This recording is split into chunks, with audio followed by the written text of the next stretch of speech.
সংসদে 9,38,000 কোটি টাকার বাজেট পেশ, গণবিরোধী দাবি করে জামায়াতের বিক্ষোভ। বাস্তবতা বিবর্জিত বলছে এনসিপি। 20 বছর পর কাল কক্সবাজার যাচ্ছেন প্রধানমন্ত্রী। খাল পুনঃখনন সহ উদ্বোধন করবেন বিভিন্ন প্রকল্প। জেলা জুড়ে উৎসবের আমেজ। 58 দিনের নিষেধাজ্ঞা শেষে মধ্যরাত থেকে সাগরে জেলেদের মাছ ধরা শুরু। প্রাণ ফিরছে উপকূলে, কাঙ্ক্ষিত ইলিশ পাবার আশা। এবং জমকালো আয়োজনে পর্দা উঠল ফিফা বিশ্বকাপের। 3 লাল কার্ডের ম্যাচে মেক্সিকোর জয়, মুখোমুখি দক্ষিণ কোরিয়া, চেক রিপাবলিক।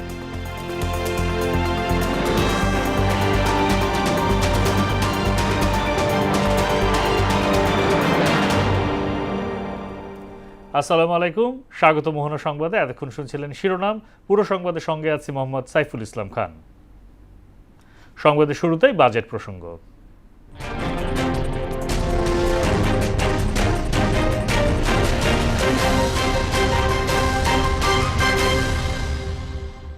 সংসদে পেশ হল স্বাধীন বাংলাদেশের ইতিহাসের সর্ববৃহৎ 55তম জাতীয় বাজেট।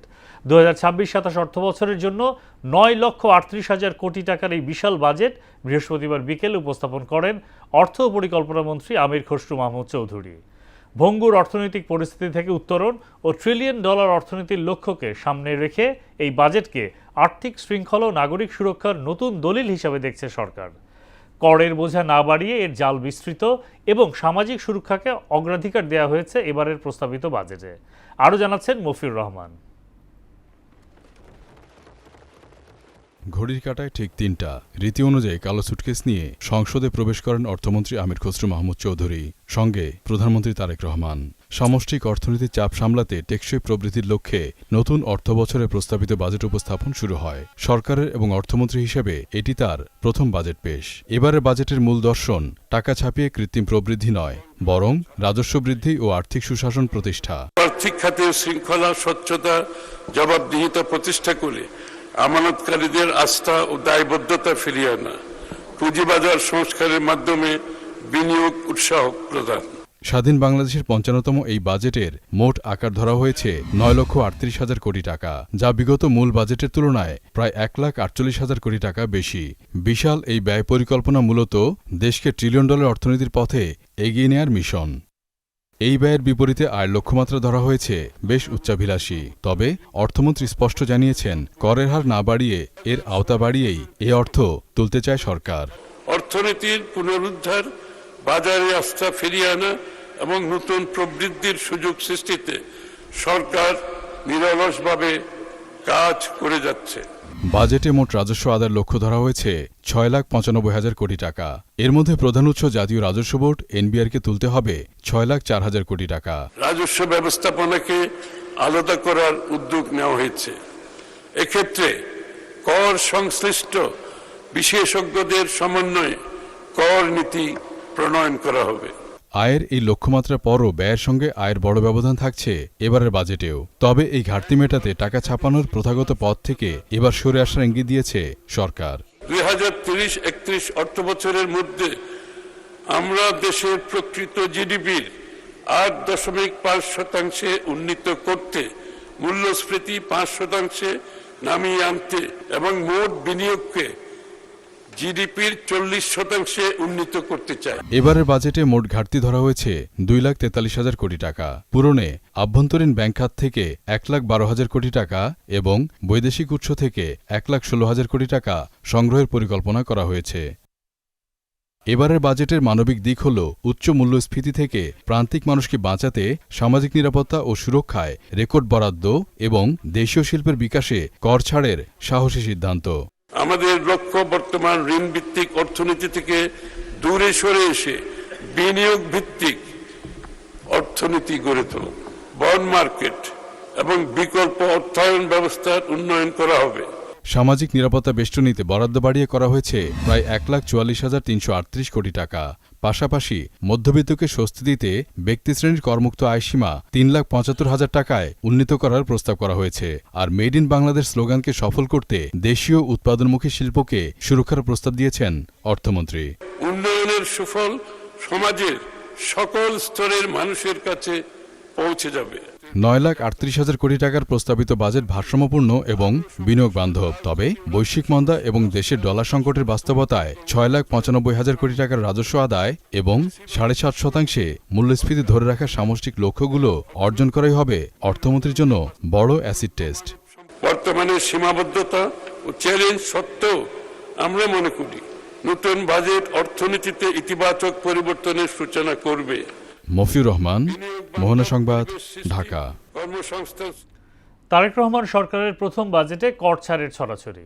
সৃজনশীল অর্থনীতি সম্প্রসারণের পাশাপাশি বিভিন্ন খাতের উদ্যোক্তাদের জন্য শুল্ক ছাড় দেওয়া হচ্ছে। এবার মুদ্রাস্ফীতির চাপে পিষ্ট সাধারণ মানুষের জন্য বড় সুখবর নিয়ে এলো 2026-27 অর্থ বছরের জাতীয় বাজেট।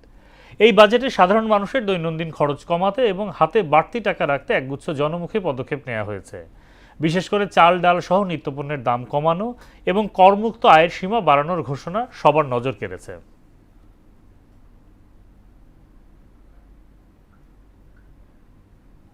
প্রস্তাবিত জাতীয় বাজেটকে গণবিরোধী ও লুটপাটের বাজেট বলে মন্তব্য করেছেন বাংলাদেশ জামায়াত ইসলামীর কেন্দ্রীয় সহকারী secretary general doctor AHM Hamidur Rahman Azad. দলটির ঢাকা মহানগরী দক্ষিণ আয়োজিত বাজেট প্রতিক্রিয়ায় একথা বলেন তিনি। এদিকে বাজেটকে উচ্চাভিলাষী ও বাস্তবতা বিবর্জিত বলে জানিয়েছে জাতীয় নাগরিক পার্টি NCP। এই বাজেটে তোলায় আকাঙ্ক্ষার প্রতিফলন হয় নাই। আগে যেভাবে দলীয় ইস্তেহার এবং এজেন্ডা বাস্তবায়ন আর দলীয় কর্মী লালন পালনের যে কর্মসূচি, বাজেট যে একটি অর্থনৈতিক পরিকল্পনা বাৎসরিক, তার চিত্র যেন অঙ্কন করা হয়েছে। দর্শক, বাজেট পরবর্তী প্রথম দিনে বাজার পরিস্থিতি জানাতে আমাদের সঙ্গে যুক্ত হচ্ছেন বিজন কুমার। বিজন, বাজেটে নিত্যপণ্যের দাম কমানোর প্রস্তাব করা হয়েছে, বাজারের প্রভাব কেমন দেখছেন?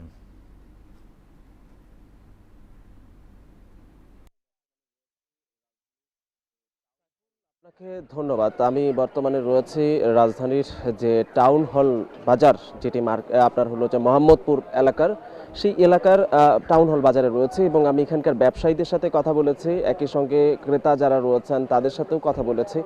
এখানে বিক্রেতারা যেটি বলছেন সেটি আসলে সপ্তাহের ব্যবধানে প্রত্যেকটি সবজির দামেও কিন্তু কমছে, অর্থাৎ আমি সবজির দামগুলো কিছুক্ষণ পরেই আপনাকে জানাচ্ছি। তবে ক্রেতারা যেটি বলছেন সেটি হচ্ছে যে 50 টাকার নিচে কিন্তু সবজি বিক্রি হচ্ছে না, এবং যেটি ক্রেতারা বলছেন পুরোটাই প্রায় ক্রয় ক্ষমতার বাইরে। সাইফুল, আপনাকে যেমনটি বলছিলাম, আসলে পটল 50 টাকায় বিক্রি হচ্ছে প্রতি কেজির দাম। এটি গত সপ্তাহে 60 টাকা ছিল, অর্থাৎ এই 10 সপ্তাহের ব্যবধানে 10 টাকা কমেছে। বেগুন 60 থেকে 80 টাকা, এটির দাম একই রকম রয়েছে। বরবটি 60 টাকা বিক্রি হচ্ছে, এটির দাম ছিল 80 টাকা। টমেটোর দাম অনেকটা একটু বেশি, সেটি হচ্ছে যে প্রতি কেজি 100 টাকা বিক্রি হচ্ছিল, এটি সেই স্থলে এখন 120 টাকা বিক্রি হচ্ছে। লাউ আকার ভেদে এটি বিক্রি হচ্ছে, তবে সর্বোচ্চ আপনার হলো যে 60 টাকা বিক্রি হচ্ছে প্রতি পিস। শশা 50 থেকে 80 টাকা পর্যন্ত বিক্রি হচ্ছে, এটির দাম ছিল 100 টাকা। গাজর 100 থেকে 150 টাকা প্রতি কেজি, এটির দাম বেড়েছে, এটির দাম ছিল 70 টাকা। কাঁকরোল 60 টাকা বিক্রি হচ্ছে, এটির দাম ছিল 80 টাকা। কচুমুখী 80 টাকা বিক্রি হচ্ছে প্রতি কেজি, এটির দাম কমেছে, 100 টাকা বিক্রি হচ্ছিল গত সপ্তাহে। করলা 70 থেকে 80 টাকা, এটির দাম ছিল 60 থেকে 70 টাকা। ক্রেতারা যেটি বলছেন সেটি হচ্ছে যে প্রত্যেকটি সবজির দাম তারা কিন্তু চান 40 টাকার মধ্যে, এবং এটি ক্রয় ক্ষমতার মধ্যে থাকবে এমনটি কিন্তু বলছেন। যদিও বাজেট পরবর্তী সময়ে এই আপনার হলো যে আজকেই প্রথম বাজার, এবং সেখানে প্রায় চাল, ডাল, সবজি সহ যে 60টি নিত্য প্রয়োজনীয় রয়েছে সেটির কিন্তু কর ছাড়ের বিষয়টি রয়েছে, এবং এটি স্বস্তির মধ্যে থাকবেন। এবং আমরা এই বিষয়টিতে আসলে অর্থনীতিবিদদের সাথেও গতকালই কথা বলেছি, সেই বিষয়ে কিন্তু বলেছেন এই বাজেট পরবর্তী জনবান্ধব হবে কিনা, আসলে সেই বিষয়ে একটি প্রশ্ন থেকে যায়। এবং সেখান থেকে বলছিল যে সরকারকে অবশ্যই আয় বাড়াতে হবে, এবং সেটি উচ্চবিত্ত শ্রেণীর লোকের কাছ থেকে কর থেকে নেওয়ার, তবেই কিন্তু বাজেটটি জনবান্ধব হবে এবং সাধারণ মানুষের স্বস্তি ফিরবে। সাইফুল, এই ছিল বাজারের সর্বশেষ পরিস্থিতি। ধন্যবাদ বিজন। 20 বছর পর কাল কক্সবাজার যাচ্ছেন প্রধানমন্ত্রী তারেক রহমান। দিনব্যাপী সফরে খাল পুনঃখনন, বৃক্ষরোপণ কার্যক্রমের উদ্বোধন, শহীদ পরিবারের সঙ্গে সাক্ষাৎ সহ বিভিন্ন কর্মসূচিতে অংশগ্রহণ করবেন সরকার প্রধান। তার আগমনকে ঘিরে পুরো এলাকায় বিরাজ করছে উৎসবমুখর পরিবেশ। আমানুল হক বাবুলের তথ্যচিত্রে তাহসিন তারিনের প্রতিবেদন। সরকার গঠনের পর প্রধানমন্ত্রী হিসেবে তারেক রহমানের এটিই কক্সবাজারে প্রথম সফর। সূচি অনুযায়ী শনিবার সকাল 8:30টায় ঢাকা থেকে রওনা হয়ে সকাল 10টায় আকাশপথে কক্সবাজার পৌঁছাবেন প্রধানমন্ত্রী। বিমানবন্দর থেকে সরাসরি কক্সবাজার সদরের পিএমখালীতে সাবেক রাষ্ট্রপতি জিয়াউর রহমানের খনন করা পাতলিখাল পুনঃখনন কাজের উদ্বোধন করবেন সরকার প্রধান। এরপর দুপুর 12টায় ডুলাহাজারা সাফারি পার্কে বৃক্ষরোপণের মাধ্যমে দেশব্যাপী 25 কোটি বৃক্ষরোপণ কর্মসূচির সূচনা করবেন। সেখান থেকে জুলাই আন্দোলনের প্রথম শহীদ কক্সবাজারের ওয়াসিমের কবর জিয়ারাত এবং শহীদ পরিবারের সদস্যদের সঙ্গে সাক্ষাৎ করবেন তিনি। এরপর মাতামুহুরী উপজেলা ও পেকুয়া পৌরসভার ভিত্তিপ্রস্তর স্থাপন করবেন প্রধানমন্ত্রী।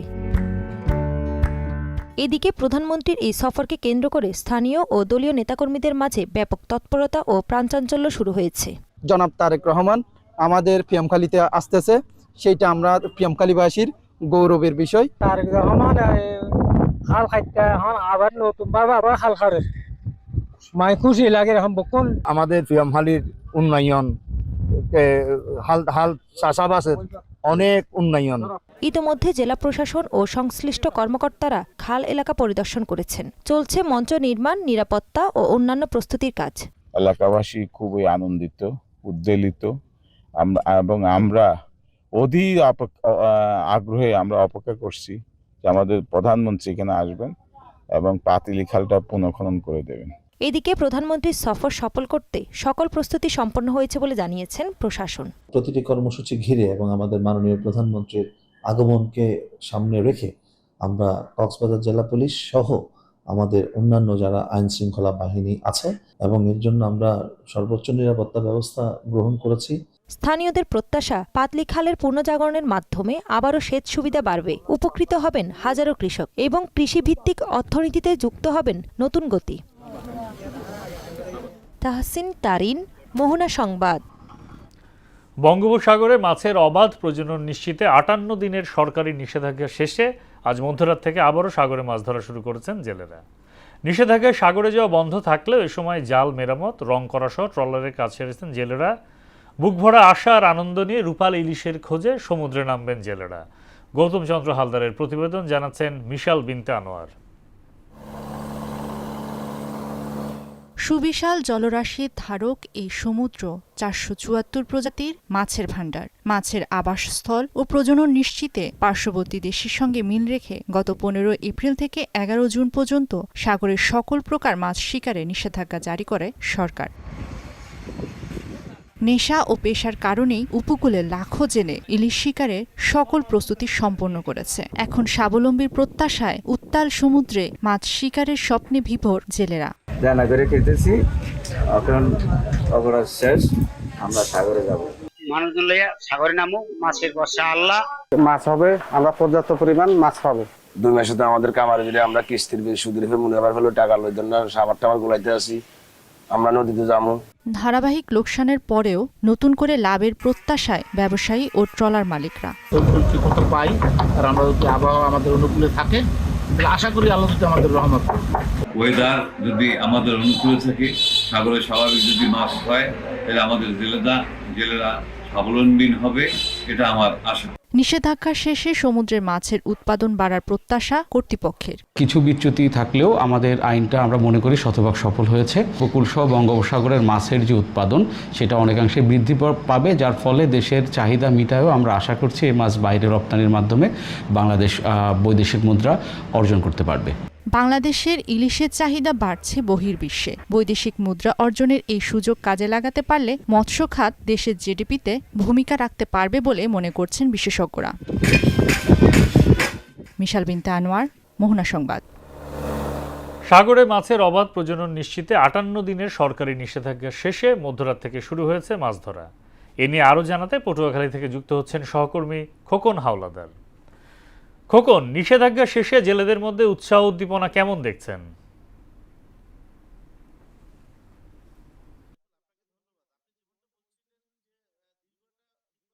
দিন পরে কিন্তু সমুদ্রে সব ধরনের মাছ ধরার উপরে যে নিষেধাজ্ঞা রয়েছিল সেটা কিন্তু গতকাল রাতে কিন্তু এটা কিন্তু সরকার তুলে নিয়েছে, যার ফলে কিন্তু আমরা দেখেছি যে মধ্যরাত থেকেই কিন্তু সমুদ্রে যাওয়ার জন্য জেলেরা যে আগাম যে প্রস্তুতি নিয়েছিল, বিশেষ করে তাদের নৌকা, সারা জাল এগুলো মেরামত করে কিন্তু তারা কিন্তু রাত্রেবেলায় কিন্তু গভীর সমুদ্রে নেমে গেছেন। তা আপনাকে একটা বিষয় জানিয়ে রাখি যে বর্তমানে কিন্তু উপকূলীয় অঞ্চলে কিন্তু আবহাওয়া, বৈরী আবহাওয়া বিরাজ করছে, যার ফলে কিন্তু জেলেরা অনেকটা চিন্তিত রয়েছেন যে দীর্ঘদিন পর তারা সমুদ্রে যে মাছ ধরতে যাচ্ছেন, এই বৈরী আবহাওয়ার কারণে তারা সমুদ্রের সঠিক ভাবে মাছ ধরতে পারবেন কিনা। আপনাকে আরেকটা বিষয় জানিয়ে রাখি যে পটুয়াখালী জেলায় 1 লক্ষের উপরে কিন্তু জেলে রয়েছেন, কিন্তু সরকারের নিবন্ধিত জেলের সংখ্যা রয়েছে 60,000। যার ফলে সরকারের যে প্রণোদনাগুলো রয়েছে, সরকারের যে সুযোগ সুবিধা রয়েছে, সেগুলো কিন্তু আমরা দেখতে পেয়েছি যে অনেক জেলারাই পাচ্ছে না। যার ফলে কিন্তু এই যে অবরোধের সময় কিন্তু তাদের মানবতার জীবন কিন্তু তাদের কাটাতে হয়। অনেক জেলারা কিন্তু মহাজনের কাছ থেকে কিন্তু দাদন নিয়ে তাদের সংসার চালান। অনেকে কিন্তু কিস্তির যে একটা বেড়াজাল রয়েছে, সেই বেড়াজালে কিন্তু তারা আটকে থাকেন। যার ফলে এই যে অবরোধের পরে তারা যদি সমুদ্রে এবং নদীতে যদি পর্যাপ্ত পরিমাণে মাছ না পায়, তাহলে তাদের কিন্তু জীবন জীবিকা কিন্তু অনেকটা কিন্তু চলতে তাদের অনেক কষ্ট হয়। আমরা অনেক জেলেদের সঙ্গে কথা বলেছি, তারা আমাদেরকে যেমনটা জানিয়েছেন যে এই যে দীর্ঘ 58 দিন পরে যে সমুদ্রেতে মাছ ধরা নিষেধাজ্ঞা যে উঠে নেওয়া হয়েছে, এখন তারা সমুদ্রে মাছ ধরার জন্য তারা প্রস্তুত নিয়ে রয়েছেন। তারা আশা করছেন যে দীর্ঘদিন পরে তারা সমুদ্রে যাবেন এবং সমুদ্রের তারা ব্যাপক পরিমাণে মাছ পাবেন এবং তাদের যে এই 58 দিনের যে তাদের যে তারা যে কর্মে ছিল না, তাদের সেই লসটা কিন্তু তারা পুষিয়ে নেবেন, এমনটাই কিন্তু জেলেরা বলছেন। এবং জেলা প্রশাসক আমাদেরকে জানিয়েছেন যে জেলেদের উন্নয়নে তারা কিন্তু সরকারের যে প্রণোদনা রয়েছে সেগুলো কিন্তু সঠিক মতো দিচ্ছে। তো পটুয়াখালী থেকে এই ছিল আমার 58 দিনের নিষেধাজ্ঞা নিয়ে সর্বশেষ তথ্য। খোকন, আপনাকে ধন্যবাদ। ভারতের অপতৎপরতা পুশিন রুখে দিতে সুনামগঞ্জ সীমান্তের 120 কিলোমিটার জুড়ে টহল জোরদারের পাশাপাশি সর্বোচ্চ সতর্ক অবস্থানে রয়েছে বর্ডার গার্ড বাংলাদেশ বিজিবি। নিয়মিত টহলের পাশাপাশি সন্দেহজনক স্থানে এলাকাবাসীদের সাথে নিয়ে রাত জেগে সীমান্ত পাহারা দিচ্ছে বিজিবি সদস্যরা। কুলেন্দু শেখর দাসের তথ্যচিত্রে আরও জানাচ্ছেন ডলি বিনতে মনোয়ারা। 12টি উপজেলা নিয়ে হাওড়ে জেলা সুনামগঞ্জের অবস্থান হলেও 6টি উপজেলার সঙ্গে ভারতের 120 কিলোমিটার সীমান্ত রয়েছে। জেলার সীমান্ত এলাকাগুলো অত্যন্ত দুর্গম ও পাহাড়ি হওয়ায় 28 বর্ডার গার্ড বিজিবি সদস্যরা পুশিং ঠেকাতে টহল জোরদার করেছে। পাশাপাশি সীমান্তের মানুষদের সচেতন করতে মাইকিং করে প্রচারণা অব্যাহত রেখেছেন। সীমান্তে কঠোর নজরদারি, গোয়েন্দা তৎপরতা এবং স্থানীয়দের সম্পৃক্ত করে যৌথ টহল জোরদার করা হয়েছে। আমাদের সীমান্ত এলাকায় প্রতিদিনই টোল কড়াভাবে দিচ্ছে, প্লাস আমরাও সহযোগিতা করছি যাতে ভারতীয় নাগরিক আমরা বাংলাদেশে প্রবেশ না করতে পারে। আমরা বিজিবির সাথে টহলে সারাক্ষণ থাকি, রাতেও থাকি, দিনেও থাকি। যে দিক দিয়ে বিজিবি চিনে না, সেই দিক দিয়ে আমরা ওনাদেরকে চিনিয়ে দেই। লাইট হাতে আমরা পাহারা দিচ্ছি, বিডিআরকে যথাযথভাবে হেল্প করব আমাদের যতটুকু সম্ভব। আর মনে করুন এদিক দিয়ে কোনোদিন পুশিন হয় না, আর কোনোদিন হবেও না, আর যদি হয় তা আমরা সাথে সাথে বিজিবিকে খবর দিব। পুশিন ঠেকাতে সীমান্তে 28 বর্ডার গার্ড বিজিবির বিপুল সংখ্যক সদস্য মোতায়েনের পাশাপাশি সর্বোচ্চ সতর্কতা ও নজরদারি বাড়ানো হয়েছে। বর্তমান পরিস্থিতির বিবেচনায় আমাদের সীমান্তে টহল কার্যক্রম এবং গোয়েন্দা নজরদারি বৃদ্ধি করেছি। নিয়মিত টহলের পাশাপাশি আমরা আনসার বিডিবি সহ সীমান্ত এলাকাবর্তী মানুষদেরকে সাথে নিয়ে আমরা সতর্ক অবস্থানে আছি।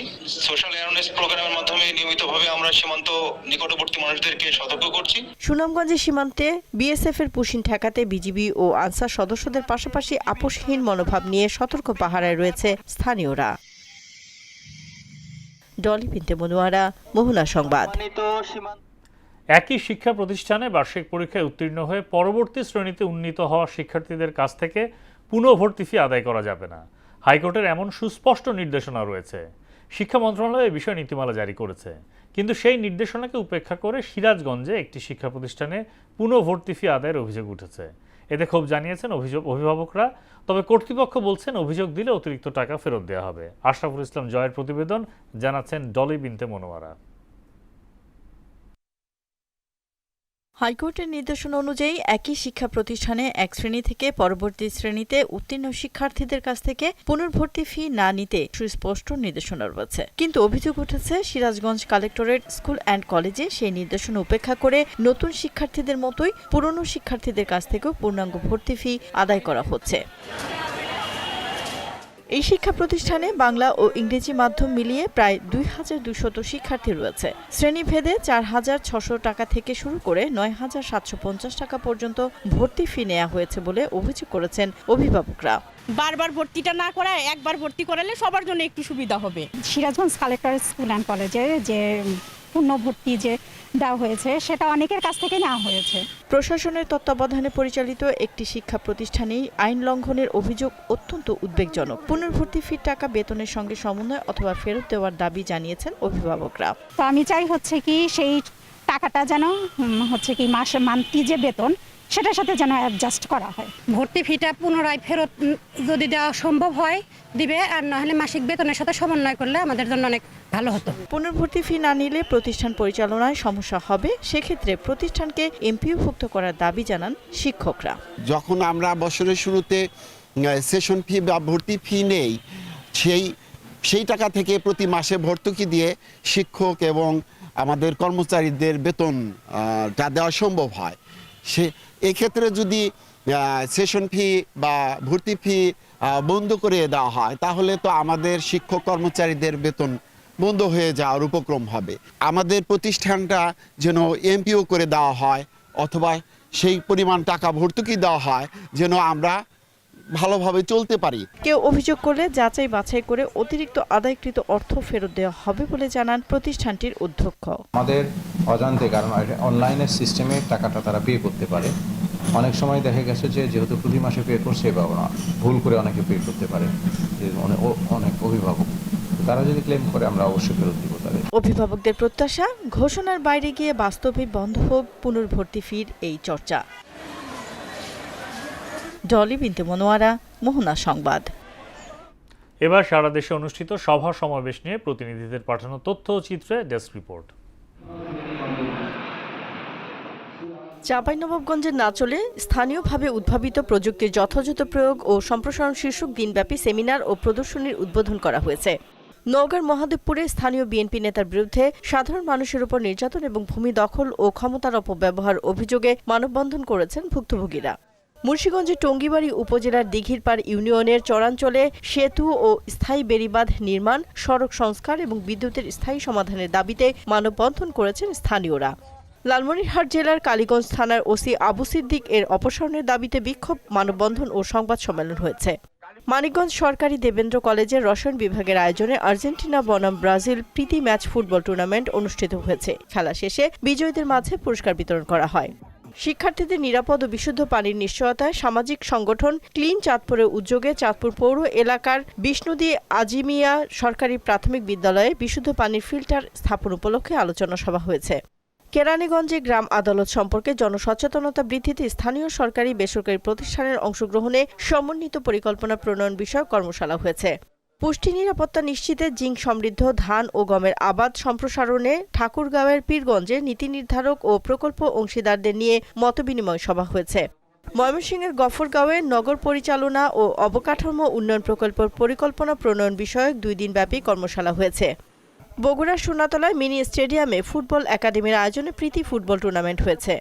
লালমনিরহাটে শ্রমিক সংগঠনের নামে চাঁদাবাজি ও চালককে মারধরের প্রতিবাদে পাটগ্রামে মহাসড়ক অবরোধ করে বিক্ষোভ করেছে ট্রাক চালক ও শ্রমিকরা। ফরিদপুরের নগরকান্দায় জেলা প্রশাসকের সঙ্গে উপজেলার বিভিন্ন সরকারি দপ্তরের প্রধান, জনপ্রতিনিধি ও সুধীজনের পরিচিতি ও মতবিনিময় সভা হয়েছে। চট্টগ্রামের সীতাকুণ্ডে প্রান্তিক যুবদের নাগরিক নেতৃত্বে সম্পৃক্ত করার লক্ষ্যে জাগরণ প্রকল্পের অবহিতকরণ সভা হয়েছে। ডলি বিনতে মনোয়ারা, মোহনা সংবাদ। আন্তর্জাতিক প্রসঙ্গ। মধ্যপ্রাচ্যের চলমান উত্তেজনার অবসান ঘটাতে একটি চুক্তির খসড়া সংশ্লিষ্ট সব পক্ষের অনুমোদনের কথা জানিয়েছেন মার্কিন প্রেসিডেন্ট ডোনাল্ড ট্রাম্প। ফলে ইরানে পূর্ব নির্ধারিত হামলার পরিকল্পনা ও স্থগিতের ঘোষণা দিয়েছেন তিনি। তবে ট্রাম্পের এই ঘোষণাকে সরাসরি নাকচ করে দেয় তেহরান। ইরানের সংবাদ সংস্থা ফার্স জানায়, যুক্তরাষ্ট্রের সঙ্গে কোনো চুক্তির খসড়া এখনও ইরানের পক্ষ থেকে অনুমোদিত হয়নি। তাসনিম নিউজ জানায়, অতীতেও ট্রাম্প এমন ঘোষণা দিয়েছিলেন যা শেষ পর্যন্ত কার্যকর হয়নি। যতক্ষণ ইরান আনুষ্ঠানিকভাবে কোনো সমঝোতার ঘোষণা না দেয় ততক্ষণ পর্যন্ত ট্রাম্পের বক্তব্যকে গুরুত্ব দেওয়ার প্রয়োজন নেই বলে মনে করছে ইরানের গণমাধ্যম।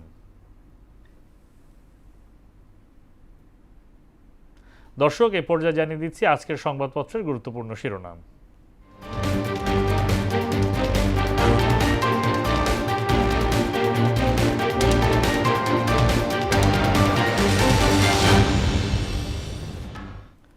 শুরুতেই প্রথম আলো শিরোনাম করেছে বড় স্বপ্ন, বিশাল বাজেট, বিপুল ছাড়। এছাড়া অস্ট্রেলিয়া বধকে নিয়ে করেছে এবার অস্ট্রেলিয়াকেও। আর শাকিরার সুরে বিশ্বকাপের শুরু। দৈনিক ইত্তেফাক শিরোনাম করেছে অর্থনীতিতে স্থিতিশীলতা ফেরানো, ইশতেহার বাস্তবায়নে বড় বাজেট, শিক্ষায় রেকর্ড 1,36,000 কোটি টাকা, বিশ্বকাপ ফুটবল উদ্বোধন, শাকিরায় মুগ্ধ দর্শক। সমকালের শিরোনাম মেক্সিকোর বর্ণিল ঢেউয়ে পর্দা উঠল বিশ্বকাপের। এছাড়া বাজেটের চ্যালেঞ্জ, বিনিয়োগ, রাজস্ব, সুশাসন। বাংলাদেশ প্রতিদিন বলছে সংকটের নতুন সমাধান, বাজেট 2026-27, দাম বাড়তেও কমতে পারে যেসব পণ্য সেবার। এছাড়া সুরের মূর্ছনায় বিশ্বকাপের উদ্বোধন। যুগান্তর শিরোনাম করেছে কঠিন সময়ে স্বপ্নের কাব্য, অস্ট্রেলিয়ার বিপক্ষে প্রথম ওয়ানডে সিরিজ জয়, বাংলাদেশের ইতিহাস আর বিশ্বকাপে যুদ্ধের ছায়া। দৈনিক আমার দেশ, উদ্যোক্তা ও তরুণ বান্ধব বাজেট, মুদ্রাস্ফীতি নিয়ন্ত্রণে প্রতিশ্রুতি বাস্তবায়নে কঠিন পরীক্ষা আর বিশ্বকাপের জমকালো উদ্বোধন। এই ছিল সংবাদপত্রের গুরুত্বপূর্ণ শিরোনাম। শেষ করব মোহনা সংবাদ, যাবার আগে শিরোনামগুলো আরও একবার।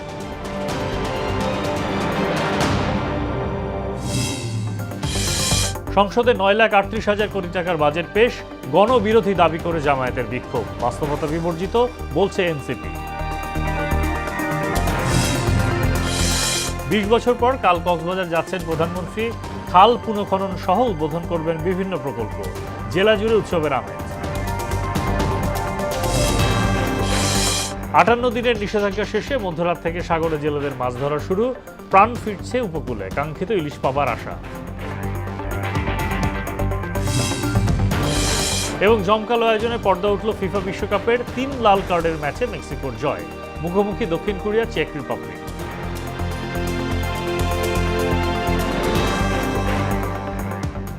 এই ছিল মোহনা সংবাদের পরবর্তী সংবাদ দুপুর 1টায়।